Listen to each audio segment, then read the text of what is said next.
সবচেয়ে বিশুদ্ধতম হাদিস ছিল এটি।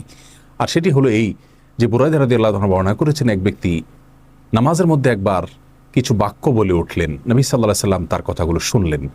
তিনি বলে উঠলেন, আল্লাহুম্মা ইন্নী আসআলুকা বিআন্নী আশহাদু আন্নাকা আনতাল্লাহ লা ইলাহা ইল্লা আনত আল আহাদুস সামাদ আল্লাযী লাম ইয়ালিদ ওয়া লাম ইউলাদ ওয়া লাম ইয়াকুল লাহু কুফুয়ান আহাদ।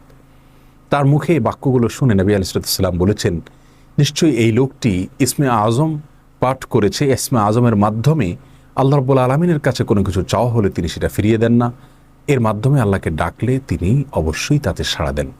এই হাদিসের ভিত্তিতে অনেক মুহাদ্দিসিন ইকরাম বলেছেন এটি হলো সেই দোয়া যেটাকে ইসমে আজম বলা হয়, যার মাধ্যমে এটি পাঠ করার পর আল্লাহর কাছে কোনো কিছু পেশ করলে সেটাকে অবশ্যই আল্লাহ তাআলা পূরণ করেন। মনের যে কোনো ভালো আশা আল্লাহ তাআলা পূরণ করে থাকেন। দোয়াটি আবারও বলছি, আল্লাহুম্মা ইন্নী আসআলুকা বিআন্নী আশহাদু আন্নাকা আনতাল্লাহ লা ইলাহা ইল্লা